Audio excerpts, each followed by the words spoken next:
சித்தார்த்த அக்ஷரா இன்னைக்கு நம்ம வெங்கடேச சுப்பிரபாதத்துல வெங்கடேச பிரபத்தியில 12வது ஸ்லோகம் பார்க்க போறோம். சரியா அக்ஷரா? ஸ்ரீராம ராம ராமேதி சொல்லுமா.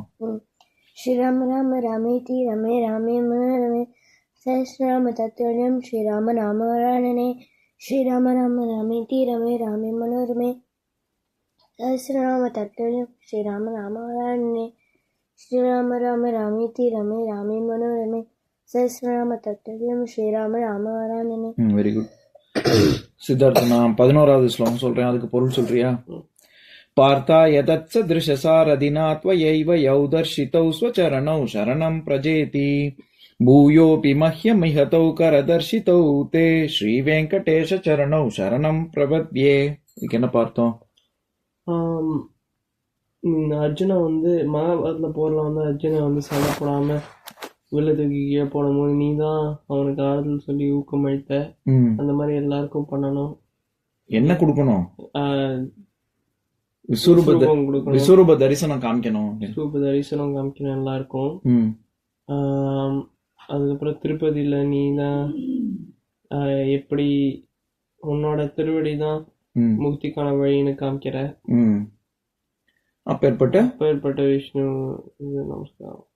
எங்களுடைய நமஸ்காரங்கள். சரி, இப்ப 12வது ஸ்லோகம் படிக்கிறேன், அப்புறம் பொருள் சொல்றேன். மன்மூர்த்னி காலிய ஃபனே விகடாட வீஷு ஸ்ரீ வெங்கடாத்ரி சிகரே சிரசி ஸ்ருதீனாம் சித்தேப்யனன்ய மனசாம் சமமாஹி தௌதே ஸ்ரீ வெங்கடேஷ சரணௌ சரணம் பிரபத்யே. இதுதான் ஸ்லோகம். இதுக்கு பொருள் பார்க்கலாம். அதாவது இங்கேயும் திருவடி எவ்வளோ எப்பேற்பட்டது அப்படிங்கறத பத்தி தான் சொல்றாங்க. மன்மூர்த்னி அப்படின்னா நீ என்னுடைய மனசுல, சரியா? இல்ல மனசுல இல்ல, மூர்த அப்படின்னா தலைன்னு அர்த்தம். என்னுடைய தலையில உன்னுடைய திருவடி இருக்கு அப்படின்னு. இப்ப நம்ம கோவில்ல நம்ம எப்ப எல்லா பெருமாள் கோவில்லையும் சரி, போர்ட்லேண்ட் பாலாஜி கோவில்லையும் சரி, எல்லாம் ஆர்த்தி எல்லாம் முடிச்சுட்டு தீபாராதனை காமிச்சிட்டு என்னத்தை கொண்டு வந்து வைப்பாங்க தலையில? திருவடி. அது சடாரி. ஆமா, அந்த சடாரியில என்ன இருக்கும்னா சுவாமியோட பாதம் தான் மேல இருக்கும். அது நம்மாழ்வார் காலத்துக்கு அப்புறம் ஆரம்பிச்ச ஒரு சடங்கு. அது என்னன்னா நம்மாழ்வார் சுவாமியோட கிரீடம் இல்ல. ஆமா, அதான் இல்ல, கிரீடம் இல்ல, அது பாதம் இருக்கும் மேல, சுவாமியோடைய பாதம் இருக்கும். அதாவது நம்மாழ்வார் என்ன சொல்லுவாரு, அவர் போய் நின்று சுவாமி முன்னாடி, ஆழ்வார்கள்ல ஒருத்தர் அவர் தானே 4000 திவ்ய பிரபந்தத்துல நிறைய பாசுரங்கள்லாம் பாடினவரு.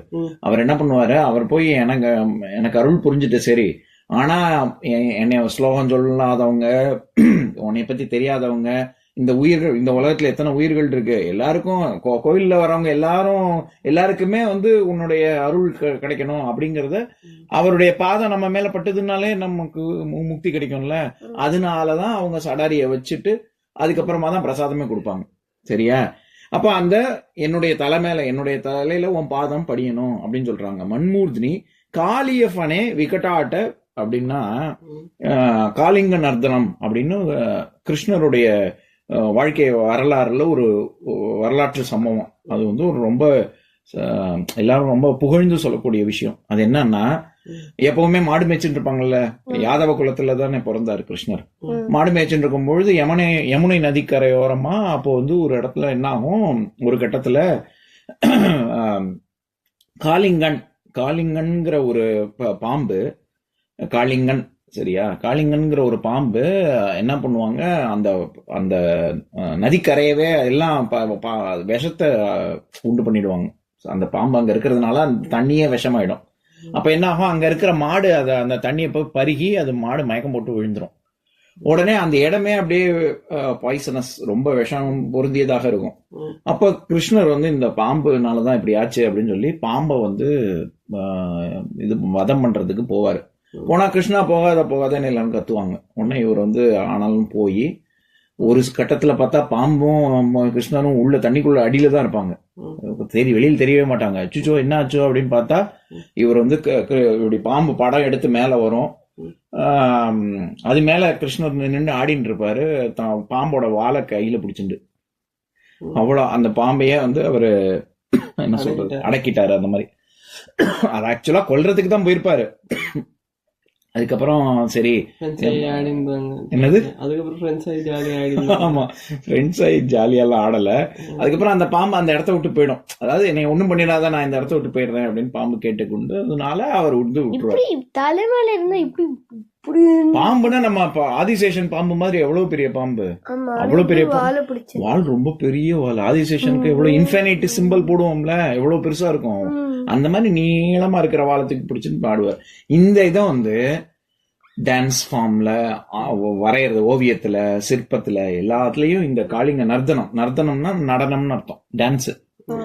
காளிங்க மர்தனம்னு சொல்லுவாங்க. மர்தனம்னா கிரஷ் பண்றது, டெஸ்ட்ராய் பண்றதுன்னு அர்த்தம். காளிங்கன்னா டெஸ்ட்ராய் பண்ணது, காளிங்க மேல நின்று ஆடினது அப்படின்னு. காளிங்க நர்தனம், காளிங்க மர்தனம், அதைத்தான் இங்க சொல்றாரு. காளிய ஃபனே, ஃபனம்னா படம் எடுத்து ஆடுறதுன்னு அர்த்தம். ஹூடுன்னு சொல்றாங்களா இங்கிலீஷ்ல, ஹூட் ஆஃப் த கோப்ரா அப்படின்னா அதுதான். காளிய ஃபனே விக்கட்டாட்டனா ரொம்ப அந்த யமுனை நதி விக்கட்டாட்டனா ரொம்ப டேஞ்சரஸ், ரொம்ப பயங்கரமான அப்படின்னு அர்த்தம். அந்த மாதிரி பயங்கரமான காட்டுக்கு பக்கத்துல இருக்கக்கூடிய கரையில இந்த காளிங்க மேலையும் அங்க நின்று தானே ஆடினாரு கிருஷ்ணரு. அவன் மேலையும், காளிங்கிற பாம்பு மேலையும் அவன் பாதம் இருந்தது. என் தலை மேலயும் இருக்கு, பாம்பு தலை மேலயும் இருக்கு அப்படின்னு சொல்றாரு. ஸ்ரீ வெங்கடாத்ரி சிகரே, பூமியில திருப்பதி வெங்கடாதிரி மலையின் உச்சியில அங்கேயும் பாதம் இருக்கு. சரியா? அடுத்தது சிரசுனா மேல, இது சிக்கரே சிரஸ் அப்படின்னா மலையின் உச்சியில அப்படின்னு அர்த்தம். ஸ்ருதினாம், அப்புறம் ஸ்ருதினாலே வேதம்னு அர்த்தம். சரியா? கேட்கறது நம்ம மூலமா வர்றதுனால ஸ்ருதி. சரியா? அப்போ வேதங்கள்லயும் உன்னோட பாதம் இருக்கு, நீ வேதங்களுக்குள்ளயும் இருக்க அப்படின்னு சொல்றாரு. அடுத்தது உபனிஷதங்களுக்குள்ளயும் இருக்க. சித்தேப்பியனன்ய மனசாம் அப்படின்னா ரிஷிகள் முனிவர்களுடைய மனசுல, அவங்க எப்படி கண்ண மூடின்னு தியானம் பண்றாங்கல்ல. இப்ப நம்ம எதையாவது ஒண்ண தேடணும்னா நம்ம என்ன பண்றோம்? கண்ணை திறந்து தானே தேடுறோம், கண்ணை மூடின்னு தேடுறோம். எனக்கு கண்ணை மூடின்னு தேடக்கூடாது, கண்ணை திறந்து பாரு அப்படின்னு நம்ம சொல்றோம்ல. ஆனா ரிஷிகளும் முனிவர்களும் அவங்க கடவுளை தேடுறாங்க. கடவுளை தேடும்போது அவங்க ஆனா என்ன பண்றாங்க? கண்ணை திறந்து உட்காந்துருக்காங்க, கண்ணை மூடின்னு தானே உட்காந்துருக்காங்க. அந்த மாதிரி கண்ணை மூடினுக்காங்கன்னா இந்த ஊனக்கண்ணுன்னா இந்த பிசிக்கல் ஐய மூடுறாங்க. ஆனா ஞான கண்ணை திறந்து அவங்க வந்து அனுபவிக்கிறாங்க. சரியா? கடவுள் அனுகிரகத்தை. அப்போ சித்தேப்பிய நன்ய மனசாம், அதனாலதான் சித்தம்னு சொல்றாங்க. இந்த 5 சென்சஸ்னால கடவுளை நீ அடைய முடியாது. அவங்க என்ன அந்த பிளேஸ் ரிமெம்பர் பண்ணி அந்த அதான் ஞானக்கண்ணுன்னா கடவுள் உனக்கு ஒரு கண்ணு கொடுப்பாரு. இந்த கண்ணால பார்க்க முடியாது, இது ஊனக்கண்ணு. ஞானக்கண்ணுன்னா கடவுளுடைய அருள்னால நீ கண்ணுக்கு, உனக்கு கண்ணே தெரியாம இருந்தா கூட கடவுளை நீ பார்க்க முடியும். ஆமா, அதுக்கப்புறம் அந்த திங்களுக்குள்ள என்ன இருக்கு அந்த மாதிரிலாம். ஆமா, எல்லாத்தையும் பார்க்க முடியும். அதனாலதான் சித்தேப்பிய நன்ய அப்படின்னு சொல்றாங்க. சித்தத்துல உன்னுடைய மனசுல இது, அதாவது ரிஷிகளுடைய மனசுலயும் உன்னுடைய பாதம் இருக்கு அப்படின்னு. சித்தேப்பிய நன்ய மனசாம் சமமாகி தௌத்தே, அவங்க வந்து ஒரு என்ன சொல்றது, ஒரு சமாதி நிலையில தானே அவங்க கடவுளோட ஒன்று கலக்குறாங்க. இப்ப இதெல்லாம் எதுக்கு சொல்றாங்க? அதாவது நம்மளுடைய சிரசு, நம்மளுடைய தலைமையில உன் பாதம் இருக்கு, காளிங்கனுடைய தலைமையில உன் பாதம் இருக்கு, வெங்கடாதிரி மலையில உன் பாதம் இருக்கு, வேதங்கள் உபனிஷத்துல இருக்கு, ரிஷிகளினுடைய மனசுலயும் உன் பாதம் இருக்கு. இத்தனை இடத்துல ஒரே ஒரு பாதம் எப்படி இத்தனை இடத்துல இருக்கு அப்படின்னு கேட்டா, அதுதான் தூணிலும் இருப்பார் துரும்பிலும் இருப்பார் அப்படின்னு நம்ம சொல்றோம்ல. எல்லா இடத்துலயும் ஒரே சமயத்துல இருப்பாரு. இங்க இருந்தா அங்க இருக்க மாட்டார், அங்க இருந்தா இங்க இருக்க மாட்டார், அப்படி இல்ல. சரியா? எல்லா இடத்துலயும் ஒரே சமயத்துல இருக்கக்கூடிய விஷ்ணுவே, ஸ்ரீ வெங்கடேஷ சரணம் சரணம் பிரபத்தியே, அப்பேற்பட்ட விஷ்ணுவே உனக்கு என் நமஸ்காரங்கள். சரியா? இப்ப நான் ஸ்லோகத்தை சொல்றேன், கூட சேர்ந்து சொல்றேன்.